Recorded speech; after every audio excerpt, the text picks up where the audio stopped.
Good morning students. इस तरह के टेस्ट में मैंने आपको ये कुछ क्वेश्चंस दिए थे, जो फोर्थ और 10th क्वेश्चन, फोर्थ और 10th क्वेश्चन। तो एक क्वेरी है कुछ बच्चों की तरफ से कि ये क्वेश्चन कराए नहीं गए हैं। ये जो वीडियोस मैंने आपको भेजी थी उसमें वो क्वेश्चन है नहीं। बेटा एक बात बिल्कुल क्लियर रखिए कि 7.1 और 2 एक्सरसाइज जो है 101% आपके पेपर में आएंगी। 7.3 के लिए संशय है। जो बोर्ड की तरफ से 30% सिलेबस काटने के लिए आया था उसमें वो 7.3 काटी गई है। खैर अभी वो विचारणीय है, ये बात अलग है। पर 7.1 और 2 101% पेपर में आएंगी। एक चीज़ के लिए आप बिल्कुल ध्यान रखें कि 7.1 एक्सरसाइज को अगर आप ध्यान से देखेंगे तो इसमें टोटल 10 क्वेश्चन हैं, 3-4 एग्जाम्पल हैं, कितने हुए 14। इसी तरह से 7.2 एक्सरसाइज को अगर आप ध्यान से देखेंगे तो इसमें भी 10 क्वेश्चन हैं, 3-4 एग्जाम्पल हुए 14। कुल मिला के 28 क्वेश्चन हैं और इन 28 क्वेश्चन में से आपको कम से कम 4 या 5 क्वेश्चन पेपर में आएंगे। अगर बात करते हैं 7.1 एक्सरसाइज से, तो आपने जो प्री पेपर्स होते हैं उनमें देख लेना कि जो क्वेश्चंस वेरी इंपॉर्टेंट क्वेश्चंस हैं, 7वां क्वेश्चन, चौथा क्वेश्चन, 7वां क्वेश्चन, 8वां क्वेश्चन, 9वां और 10वां, ये 5 क्वेश्चंस ऐसे हैं जो 3 नंबर के आते हैं और क्वेश्चन नंबर 1 जो है वो 2 नंबर के क्वेश्चंस में आता है। तो थोड़ा सा समझने की कोशिश करते हैं हम लोग कोऑर्डिनेट ज्योमेट्री में निर्देशांक ज्यामिति। तो निर्देशांक ज्यामिति होती क्या है ये हम समझेंगे और फिर डिस्टेंस फार्मूले की तरफ, और फिर मैं आपकी क्वेरीज को करवाता हूँ। ठीक है बेटा, मैं आपसे पूछूं कि एक ऑब्जेक्ट मैंने रखा है, सपोज ये कोई एक बुक ही है, मान लेते हैं इट इज़ अ बुक, और मैं आपसे पूछूं कि यह एक लड़की खड़ी है, इससे यह बुक जो कितनी दूर है।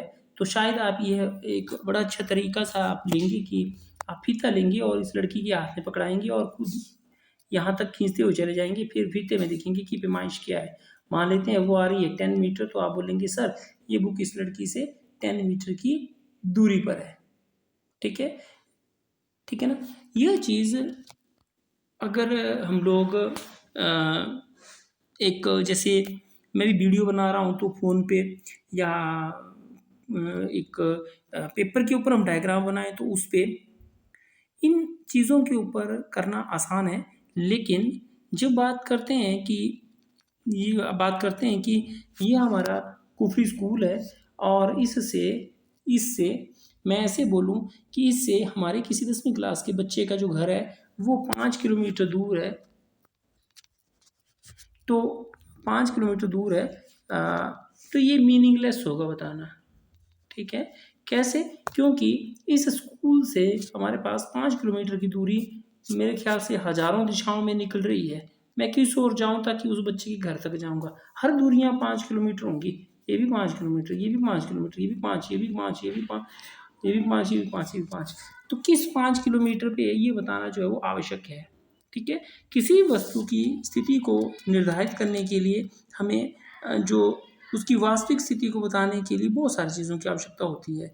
तो उन चीज़ों को समझने की जो जो गति है, जो दिशा है, उसके जो कदम है, वो एक कदम आप आगे रख रहे हैं और आप एक नई चीज़ की ओर जा रहे हैं, और वो है एक रूम।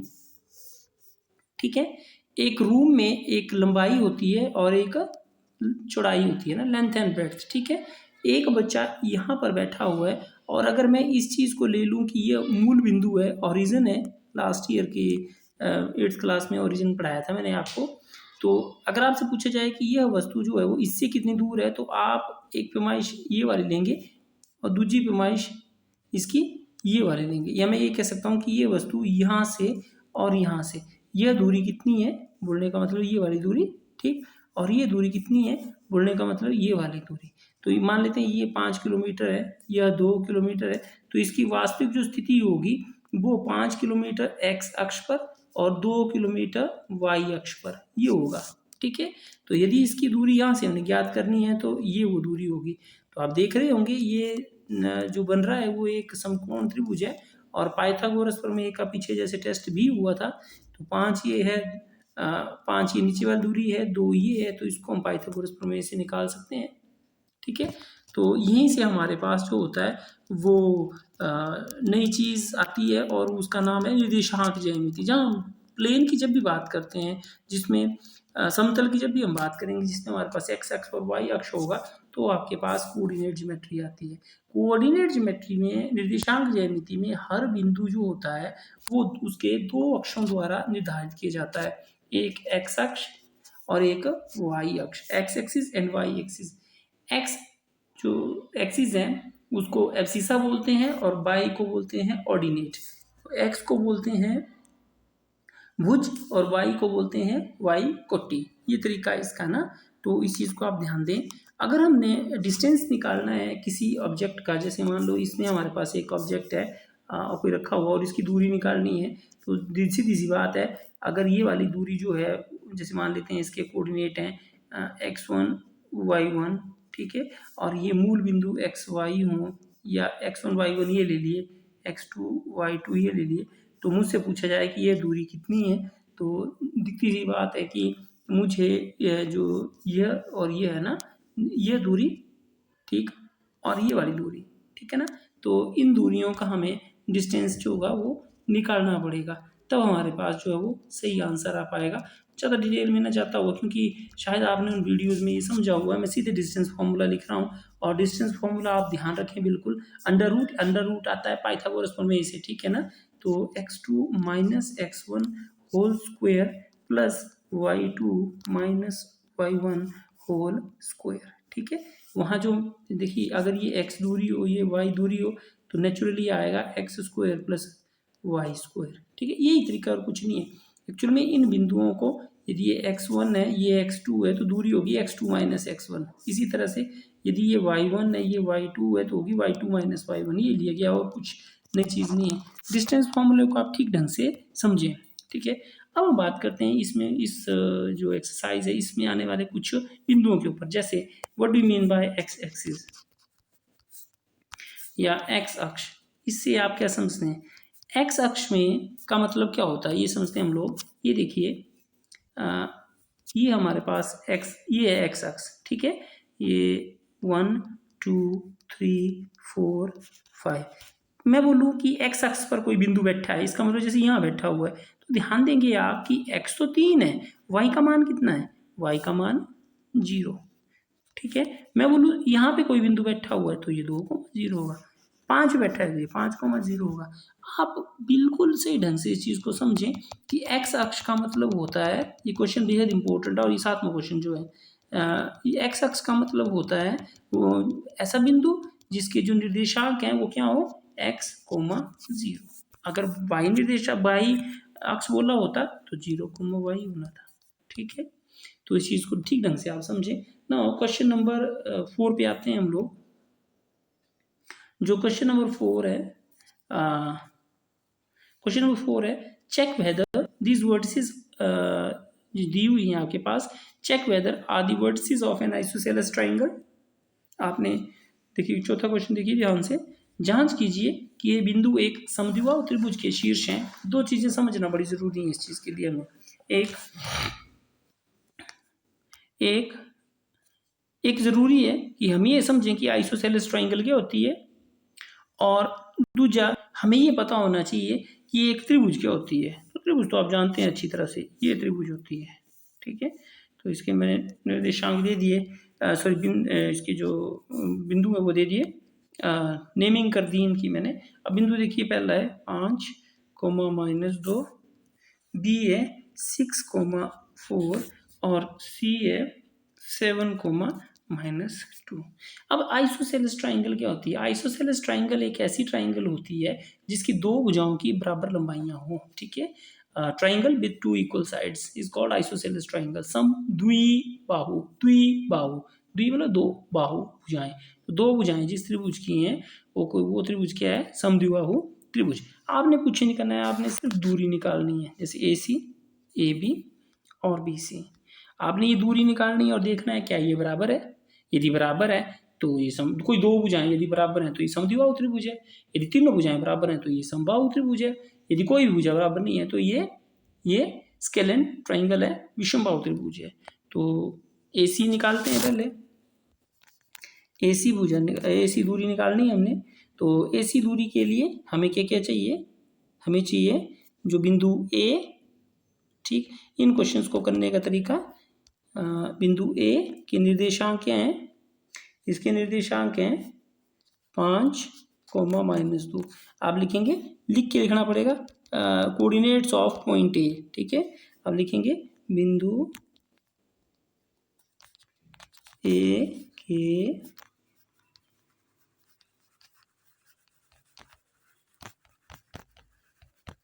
ठीक है, और बी के कितने हैं, बी के हैं 6, -4। तो आपके पास x1 x2 ये लिख लेना है पहले, इनके बगैर ये क्वेश्चन होते ही नहीं है, गलत होंगे आपसे, ठीक है। x1 है 5, x2 है 6, y1 है -2, y2 है -4। अब हम लगाएंगे डिस्टेंस फॉर्मूला। चलो जैसे ए बी निकाल लेते हैं, यहाँ मैंने ए बी के लिख दिएगा। अब डिस्टेंस फॉर्मूला क्या होता है, x2 - x1 होल स्क्वायर जमा y2 - y1 का वर्ग, ठीक है। तो इसमें हमने वैल्यू भरनी है सिर्फ, और कुछ नहीं करना है। तो वैल्यू भरते हैं इसमें, ये आ जाएगा आपके पास x2 कितना लिखा था मैंने, x2 लिखा था 6, 6 - 5 का वर्ग जमा y2 - y1 कितना लिखा था, y2 था हमारे पास 4 -2 का वर्ग, ठीक है। तो ये आ जाएगा आपके पास 1 का वर्ग जमा 4, ठीक है। और देखिए माइनस माइनस क्या हो जाएंगे, प्लस का वर्ग, ठीक है। तो ये आ गया आपके पास 1 का वर्ग 1 ही होता है, 4 जमा 2 कितने हुए 6, 6 का वर्ग, दिस कम्स 1 + 36, और ये आ गया √37। अब √37 का अंडर तो हमें पता नहीं है, वर्गमूल इसका पता नहीं है, तो इसको ऐसे ही रहने दीजिए। अब अगला करते हैं, यहाँ ए बी निकाल लिया हमने, अब ए सी निकाल लेते हैं, फिर बी सी निकालेंगे। तो ए सी ज्ञात करने के लिए ए के निर्देशांक क्या है लिखना पड़ेगा, ए के निर्देशांक बराबर है 5, -2। सी के निर्देशांक क्या है, सी के निर्देशांक है 7, -2। तो यहाँ x1 कितना, ये लिखना है, यहाँ x1 5, x2 कितना है 7, y1 कितना है -2, y2 कितना है, y2 भी -2। तो अब डिस्टेंस फॉर्मूला लगाएंगे हम लोग। तो डिस्टेंस फॉर्मूला लगाने से हमारे पास आ जाएगा, ये पूरा सूत्र लिखना है, यहाँ भी x2 - x1 है ना, तो 5 - 7 का वर्ग जमा -2 -2 का वर्ग। तो ये आ गया आपके पास 5 इसे -2 का वर्ग जमा -2 प्लस 2 का वर्ग।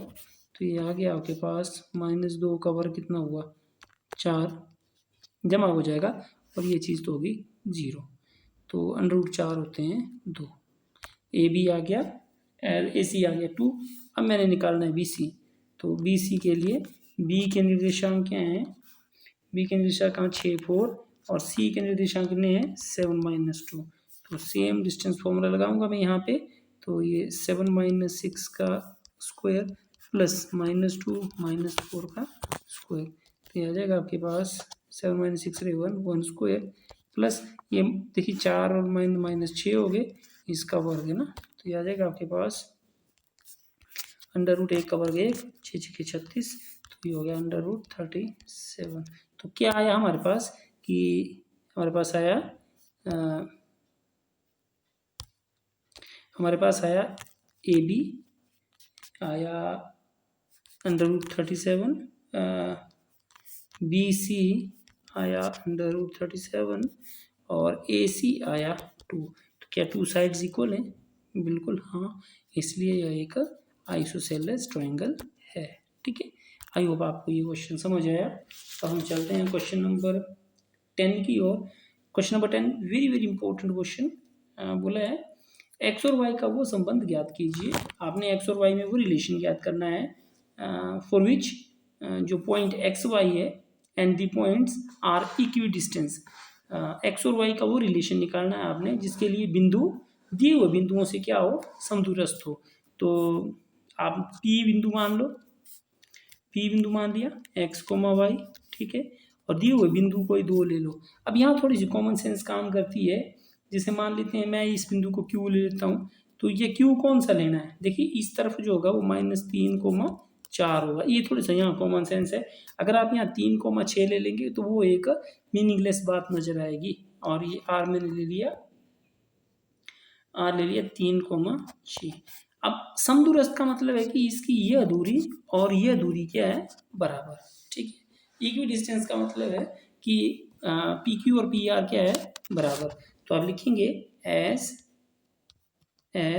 क्योंकि P इज इक्वी डिस्टेंस, आप लिखेंगे क्योंकि P Q और R से इक्वी डिस्टेंस है, समदूरस्थ है, इसलिए क्या आ जाएगा, इसलिए क्या आएगा, P Q is equal to P R. ठीक है, तो यहाँ हम पी क्यू निकालते हैं सबसे पहले। तो पी क्यू कितना आ जाएगा आपके पास, पी क्यू आ जाएगा आपके पास, यहाँ लिखना पड़ेगा पी के निर्देशांक, क्यू के निर्देशांक, और फिर आप आएंगे तो पी के निर्देशांक तो एक्स वाई, और क्यू के निर्देशांक लिए थे मैं -3 और 4, तो यह आ जाएगा -3 - x होल स्क्वायर। ठीक है, और दूसरा है +4 - y होल स्क्वायर। ठीक है, और पर सॉल्व नहीं करना है इसको यहाँ तक। अब आगे चलते हैं, आगे पी क्यू आ गया, अब पी आर। तो पी आर जब आप निकालेंगे तो आप पाएंगे, बिंदु लिखने हैं पूरे बेटा, पी के निर्देशांक ये हैं, आर के निर्देशांक ये हैं, फिर x1 x2 y1 y2, जैसे मैंने पिछला क्वेश्चन किया। मैं ये मान के चल रहा हूँ कि आपको ये क्वेश्चन थोड़े से आते हैं।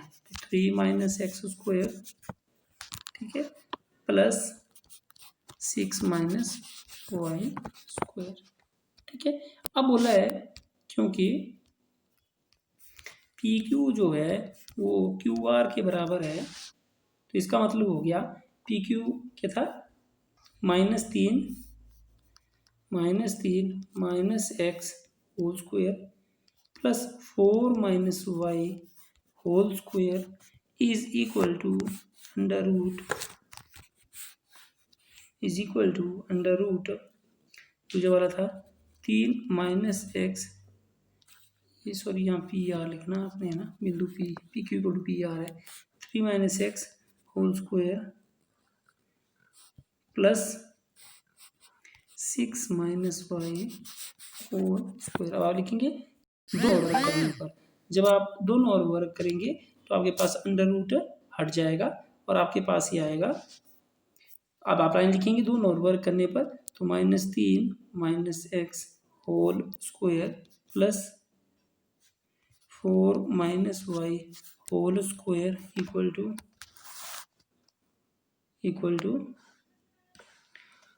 3 - x whole square +6 - y whole square. अब आप दोनों और वर्ग करिए। ठीक है, तो अगर पहले वर्ग करेंगे आप तो थोड़ा सा आपको करनी के अंदर वर्ग करने में परेशानी महसूस हो सकती है। ए जमा बी के वर्ग वाला सूत्र लगाना है और कुछ नहीं है। तो ए जमा बी का वर्ग कितने बराबर होता है, ए का वर्ग जमा बी का वर्ग जमा 2ab, तो 2 गुणा -3 गुणा -x। ठीक हो गया, तो इस तरह से आप वर्ग लगाएंगे, और वर्ग लगाने के बाद जो आपके पास आएगा वो मैं लिख रहा हूँ यहाँ सीधे, ये आ जाएगा आपके पास, ये आएगा 9 प्लस -3 9 ना, x स्क्वायर +6x, ठीक है, +16 plus y square -8y is equal to 3 9 plus x square -6x, ठीक, +36 प्लस y स्क्वायर -12y। अब देखिए आमने सामने कोई ऐसा तो नहीं है जो एक जैसा हो और उनके आगे निशान भी एक जैसे ही हो, ऐसा कोई तो नहीं है। देखिए एक्स स्क्वायर जमा का है, यहाँ भी एक्स स्क्वायर प्लस का है, तो मुझे लगता है कट सकता है, क्योंकि एक जैसे चिन्ह वाले और बीच में बराबर का निशान हो तो कट जाते हैं। तो ये इससे कट गया, इसी तरह से ये इससे कट गया। ठीक है, चौरा वो देखते हैं 6x -6x, ये विपरीत चिन्ह है, इसको मैं इस तरफ ले आऊँगा तो चिन्ह बदल जाएगा, 6x + 6x हो जाएगा, ठीक है।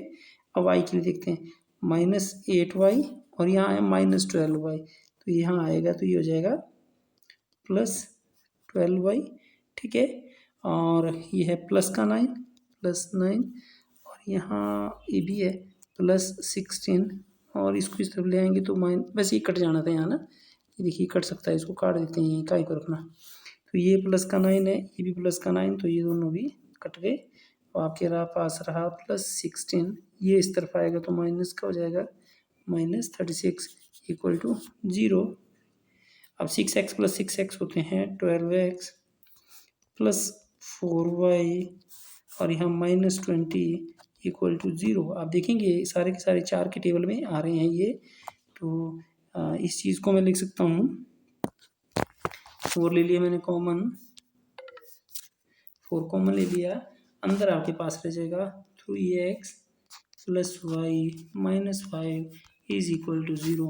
आप लिखेंगे क्योंकि 4 is not equal to 0 which imply 3x + y - 5 = 0, वो रिक्वायर्ड रिलेशन है, ठीक है।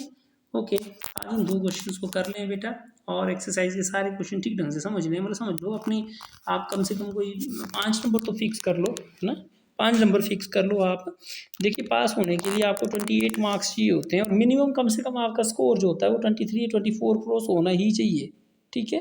तो उस सेंस में अगर देखा जाए तो ये एक्सरसाइज बहुत ज़्यादा इंपॉर्टेंट है पास होने के लिए, ठीक है।